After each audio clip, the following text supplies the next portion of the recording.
everyone. Can you guys believe that we're on the 11th Scooby-Doo mystery in the James Gelsey series, Scooby-Doo and the Fairground Phantom? Scooby-Doo and the Fairground Phantom.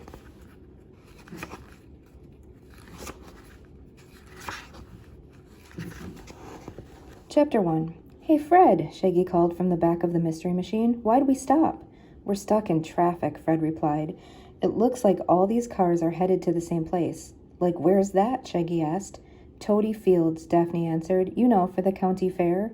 The fair's in a field full of frogs, Shaggy said. Reach, Scooby barked. Re-rate frogs. Me too, Scoob, Shaggy agreed. All they do is jump around everywhere and make that croaking sound. Rah, Scooby nodded his head up and down. Like Riss. Scooby started hopping around the back of the mystery machine like a frog. Ribbit, ribbit, Scooby barked. He and Shaggy started laughing. What are you two doing back there? Velma asked. Like being frogs, like Daphne said, Shaggy explained. I didn't say anything about frogs, Daphne said. Sure you did, Daph, Shaggy said. You said we were almost at Froggy Fields. I said Toady Fields, Daphne said. Toads, frogs, same difference, Shaggy replied. No, Shaggy, it's not Toady like in frogs, Velma explained. It's Toady, spelled T-O-D-E-Y, as in General Sherwin Toady. Like, I don't suppose he was a frog, Shaggy asked. No, he was a Revolutionary War hero, Velma continued. He fought off the redcoats and helped win the war. His most famous victory happened where the county fair is being held. That's why they call it Toady Fields. So, like, there aren't any frogs there? Shaggy asked. No frogs, Shaggy, Daphne said. But they are going to have a really cool show where people will act out General Toady's famous battle, Fred said. People will be dressed in Revolutionary War costumes and everything. But Scooby-Doo and I are going to have a really cool show of our own, Shaggy said. What kind of show? Daphne asked. A show where we'll act out eating lunch, Shaggy replied. Rah, lunch, barked Scooby. You know there's more to the fair than just food, Velma said. Velma's right, Daphne agreed. There are craft exhibits, pie baking contests, livestock shows, not to mention... Shaggy and Scooby perked up. Hold on there, Daphne, Shaggy interrupted. Did you say pie baking contests? Daphne nodded. Scooby-Doo, Shaggy said, we found the answer to our prayers. Imagine eating as many pies as you possibly can. Like, how come we don't come to the county fair more often? Because they only hold it once a year, Fred explained. He steered the mystery machine through the parking gate and pulled into a parking space. Well, here we are, gang, Fred said. It's time to visit the county fair.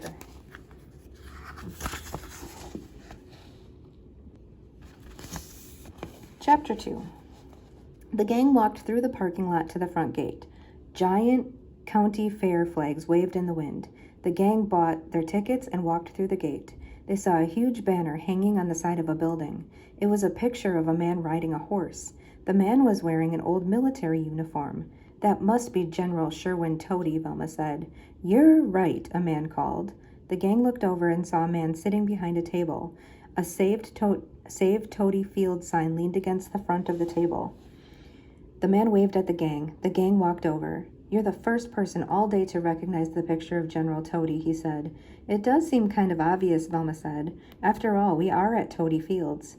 You're the first person all day to know that too, the man added sadly. I'm Ben Crenshaw.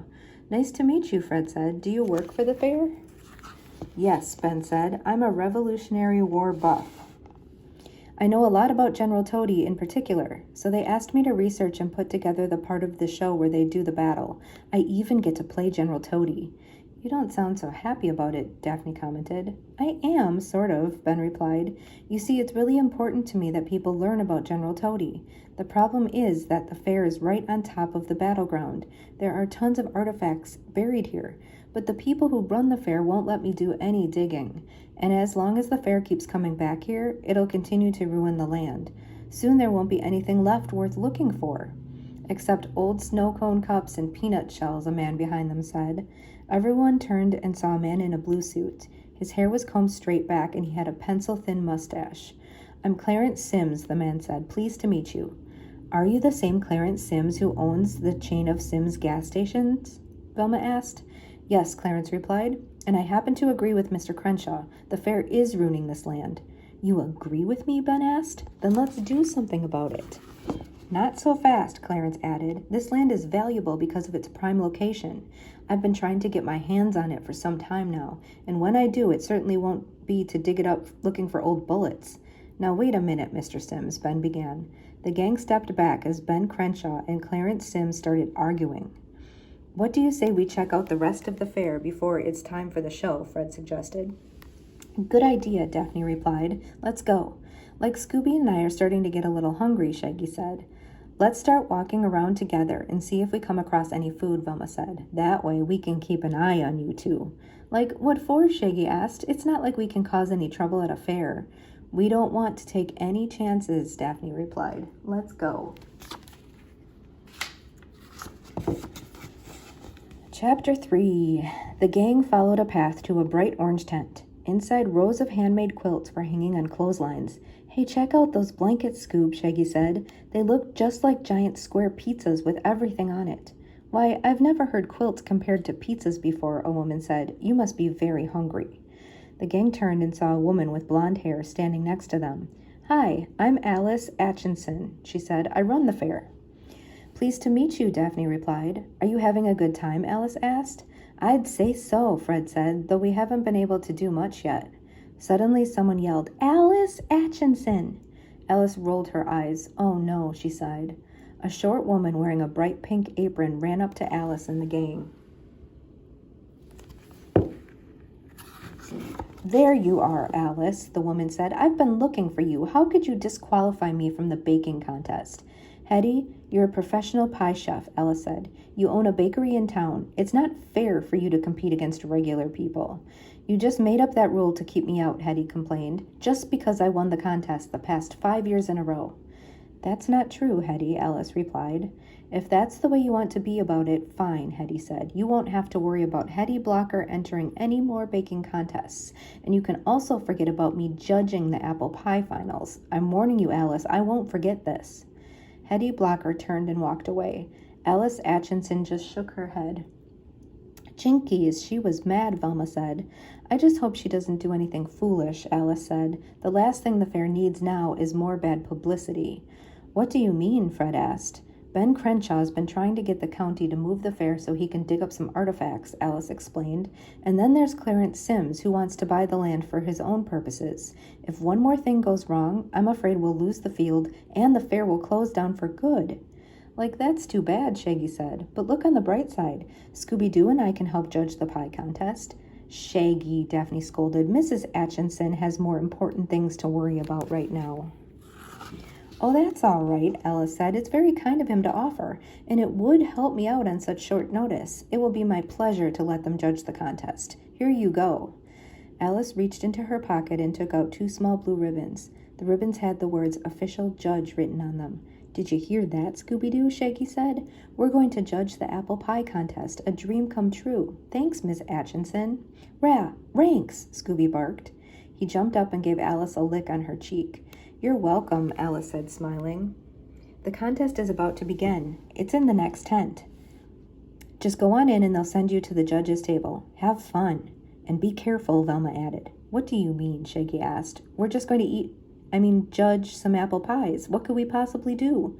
I don't want to find out, Velma replied. We'll meet you afterward at the outdoor stage.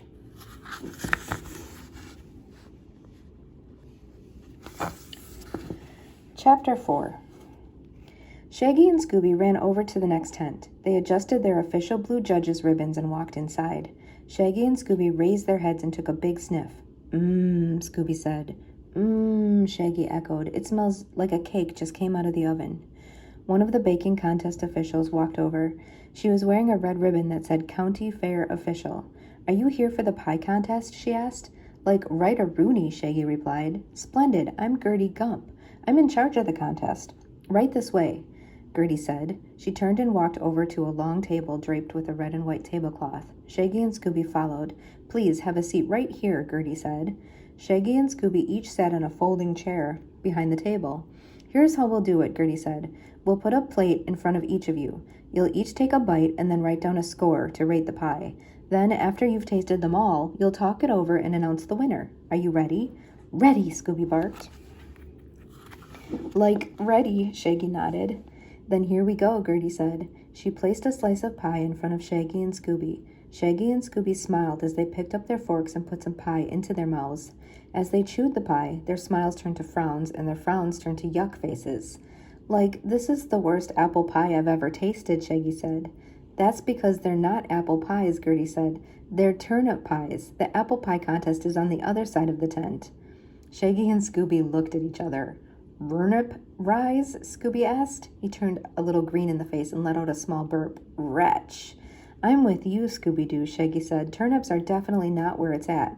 Like, let's get out of here before they make us taste cabbage cookies.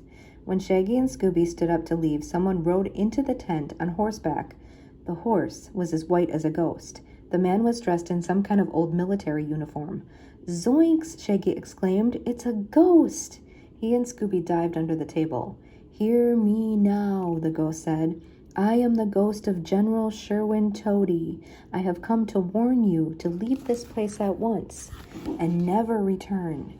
Anyone who remains will be cursed to haunt Toady Fields by my side for all eternity. The ghostly man rode out on his horse just as quickly as he entered. Everyone in the tent was in shock until someone screamed. Then everyone started running out of the tent. Shaggy peeked out from under the tablecloth. It looks like he's gone, Scoob, Shaggy said. Let's go find the others. He and Scooby jumped out from under the table and ran out of the tent. Chapter 5. Shaggy and Scooby ran in and out of tents until they found their way to the outdoor stage. They searched the crowd and finally found Fred, Daphne, and Velma. Hey, how did the judging go? Fred asked. Did you get your fill of pies? No, but we got our fill of ghosts, Shaggy answered. What are you talking about? Daphne asked. Like the ghost of General Toady came to the tent, Shaggy said. I'll bet he wanted a piece of apple pie, Fred joked. After he scared everyone away, Shaggy said he could have had all the pies. Shaggy, I'm sure it was only Ben Crenshaw getting into character for the battle scene, Velma explained. He probably scared everyone out of the tent so they'd come to the stage and see the show. I don't know, Velma, Shaggy said. He seemed pretty hot under the collar, right, Scoob? Rah, Scooby nodded. Right, Riss.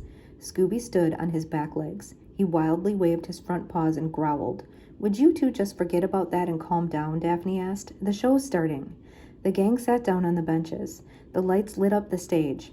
Like, wow, Scoob, Shaggy said. We should have gotten some popcorn for the show. Rah, Scooby sighed. Shh, Velma said as the music started. The actors walked to different places on the stage and stood still. Some were dressed like American colonists and some in the red coats of the British Army. Then Alice Atchison walked out on the stage. Good afternoon, ladies and gentlemen, she began. Thank you for coming to the historic play of the Battle of Toady Fields. It is 1776 and the British soldiers are battling the colonial army. Just then, the ghostly General Toady rode out onto the stage on his ghostly horse. Zoinks, Shaggy cried. It's him, the ghost. Jinkies, Velma said. Wow, Daphne and Fred said at the same time. The ghost of General Toady turned to the audience. I warn all of you to leave this cursed battleground immediately and for all time, he yelled. If you do not obey me, you will be cursed to haunt this field forever like so. General Toady threw something at Alice Atchison. There was a flash of light and smoke, and when the smoke cleared, Alice was as white as General Toady. Jinkies, Velma said. He really turned her into a ghost. General Toady turned his horse around. As he galloped off, he reached down and scooped up the ghostly Alice Atchison. Everyone in the audience screamed and ran out. Fred turned to the others. Gang, it looks like we've got a mystery to solve, he said. I was afraid you were going to say that, Shaggy moaned. Let's split up to look for clues, Fred said. Daphne and I will check things out around the stage. Good idea, Fred, Velma said. I'll take Shaggy and Scooby back to the place where they first saw the ghost. Let's meet back here as soon as we can. Chapter 6. Velma, Shaggy, and Scooby walked back through the fairground to the baking tent. How is it that you two always manage to be the first ones to find trouble? Velma asked. Like, we don't find trouble, Shaggy replied. It finds us. Inside the tent, Velma looked around. So where did General Toady come in from? She asked. Over there, Shaggy pointed. He pointed to the opening on the far side of the tent.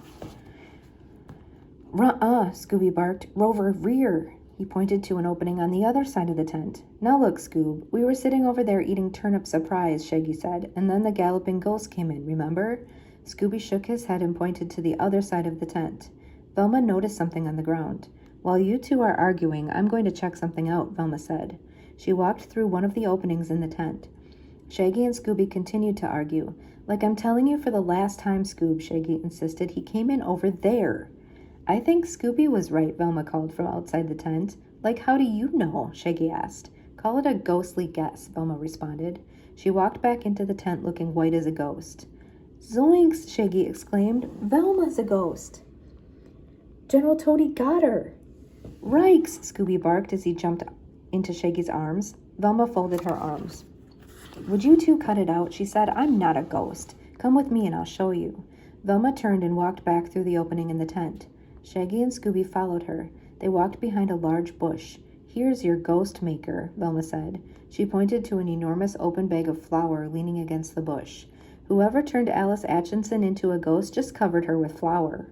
Boy, Velma, add a few eggs and a cup of sugar and you could be a cookie, Shaggy said. Scooby licked his lips. He said. Knock it off, you two, Velma said. We still need to find more clues if we're going to solve this mystery. Let's go see what Fred and Daphne found. Velma, Shaggy, and Scooby walked back through the tent.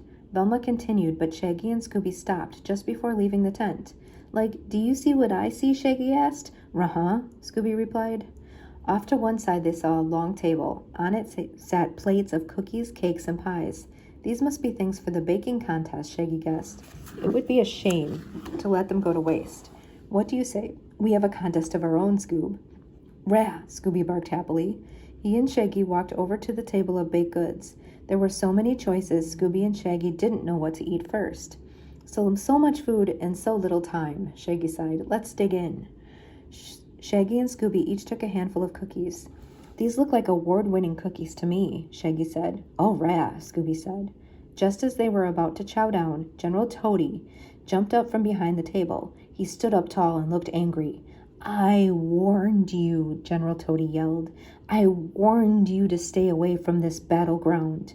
He galloped toward Shaggy and Scooby on his ghostly white horse. Rikes, Scooby yelled. The roast! The roast! Scooby and Shaggy tossed their cookies into the air and ran out of the tent. Chapter 7. Shaggy and Scooby ran as fast as they could back to the outdoor stage. Make way, Shaggy shouted. There's a ghost coming our way. He and Scooby ran right past Velma, Fred, and Daphne. Like that was them, Shaggy called. Put on the brakes, Scoob. Shaggy and Scooby came to a screeching halt. They turned around and ran back to the others. Don't just stand there, Shaggy said. Scooby and I just saw the ghost again, and he's really mad. We'd better get out of here. Just a minute, Shaggy, Daphne said. She turned back to Velma. So the ghost used flour to make himself and Alice Atchison look so ghostly? Exactly, Velma nodded. It looks like our ghost is pretty clever. Clever, but clumsy, Fred added. Take a look at what Daphne and I found backstage. Fred held out 2 pieces of paper. Like, that's nothing but a schedule and map of the fair, Shaggy said. What's so special about it? Someone circled the time and location of the historic play in red pen, Daphne replied. Someone did not want to miss it. Jinkies, Velma said as she looked at the other paper. This map looks like it's a couple 100 years old. But what are all those black triangles over it? Daphne asked. If I'm not mistaken, Velma said, they're the answer to our mystery. Velma's right, Fred agreed. The ghost of General Toady has made his last stand. Now it's time to set a trap.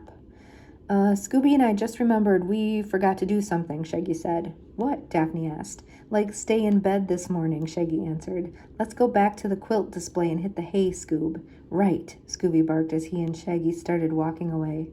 Not so fast, you two, Velma called. We're going to need your help to catch the ghost. I knew you'd say that, Shaggy said. This ghost won't go away until he's convinced that everyone's left the fairground, Fred said. So it's up to us to make him think that we're not going anywhere. Fred, let me see that schedule again, Velma asked. She looked at the schedule for a moment and smiled. There's only one event left for the day, Velma said. She looked at Scooby and smiled. Shaggy and Scooby-Doo, have we got a job for you? Ruh-uh, Scooby said, shaking his head. Are you sure? Velma asked. Rup, Scooby replied. Then I guess we'll have to get someone else to participate in the all-you-can-eat pie eating contest, Velma said. Rye eating contest? Scooby asked. He started wagging his tail. Remember, Scoob, Shaggy warned, there's a ghost. A roast, Scooby said. Forget it. I can't believe I'm saying this, Velma said, but you can have one Scooby snack now and all the pie you can eat later. Roke, Scooby barked. He jumped into the air and gobbled down the Scooby snack. We don't have much time, gang, Fred said, so let's get to work. Chapter 8. Everyone returned to the baking contest tent. Shaggy and Scooby sat on the folding chairs behind the long table. Daphne and Velma stacked up pies on the table. Shaggy, Daphne and I need to borrow your blue judge's ribbons, Velma said. Shaggy and Scooby gave their ribbons to Velma and Daphne. I'll hide behind that big banner next to the table, Fred explained. When the ghost comes in, I'll give the signal. Shaggy and Scooby, you grab the ghost. I'll come out and throw the banner over him. Fred stepped behind the banner. Velma and Daphne stood off to the side and pretended to judge. Ready, fellas? Daphne asked. Ready, Scooby barked. He stared at the pile of pies and licked his lips. On your mark, Velma called. Get set. Go. Shaggy and Scooby started munching on the pies. Shaggy picked up one pie at a time and took a bunch of bites. Scooby piled 3 pies on top of one another. He held them in his paw like a sandwich and took a big bite. Suddenly, General Toady burst in from the far side of the tent. I warned you people, he bellowed as he ran toward Shaggy and Scooby. I warned you to leave this cursed place. Now you shall be cursed to haunt these grounds for all eternity. General Toady raised his arm and prepared to throw something at Shaggy and Scooby. Before he could, Shaggy stood up and threw a pie at General Toady. Splat! It hit him right in the face. General Toady dropped what he was holding. A huge cloud of white flour filled the tent. Now, fellas, grab him, Fred called. He jumped out from behind the banner and yanked it down. Then he ran into the cloud of flour. Like, I can't see him with all this white stuff in the air, Shaggy said as he ran into the giant cloud. Got him, Fred called. The white flour slowly started clearing. Like, you got me, Shaggy yelled from under the banner. Fred helped Shaggy out from the banner. If I got you, Fred began, then where's the ghost? Shaggy looked around. Like, over there, he yelled. Behind you, Scooby-Doo. Scooby turned and saw the ghost of General Toady standing right behind him. Rikes, Scooby barked. Arrgh, the ghost yelled. The ghost reached out to grab Scooby. Scooby jumped up to run away, but his tail got caught in the folding chair. Scooby ran toward the other side of the tent, dragging the chair. The ghost of General Toady was right behind him. Fred and Shaggy ran after General Toady, trying to catch him. The chair slipped off Scooby's tail as he ran out of the tent. Fred and Shaggy threw the banner into the air to catch the ghost, but General Toady tripped on the chair and landed on the long table full of leftover baked goods instead. Oh man, Shaggy sighed, what a waste of some perfectly good snacks. General Toady got up and chased after Scooby. Scooby ran into the quilting tent. Scooby looked over his shoulder and saw General Toady close behind. He turned and saw he was about to run right into a giant quilt. At the last moment, Scooby ducked out of the way. General Toady couldn't stop and got all tangled up in the quilt. He crashed right into one of the tent poles and fell to the ground. Chapter 9. Fred and Shaggy ran over and held General Toady tightly. Velma showed up with Alice Atchison. Look, Fred, it's the ghost of the lady who runs the fair, Shaggy exclaimed. She's not a ghost, Shaggy, Velma said. It's really Alice Atchison. Where'd you find her? Fred asked. Right after General Toady ran in, I noticed something fall out of his pocket, Velma said. It was a key ring. Real ghosts don't need keys to get into places. So Daphne and I went to check the stage area again, where Alice disappeared. One of the keys unlocked the shed behind the stage. The ghost locked me up in there after he took me from the stage, Alice explained. I think someone else was locked in there somewhere too. Daphne stayed to check it out, Velma said. Now would you like to see who this mysterious ghost really is, Miss Atchison? You bet, Alice said. I can't wait. She reached over and removed the general's mask. Clarence Sims, Alice exclaimed. Just as we suspected, Velma said. Though not at first, Fred added. Our first suspect was actually a Hetty Blocker. Hetty, how come? Alice asked.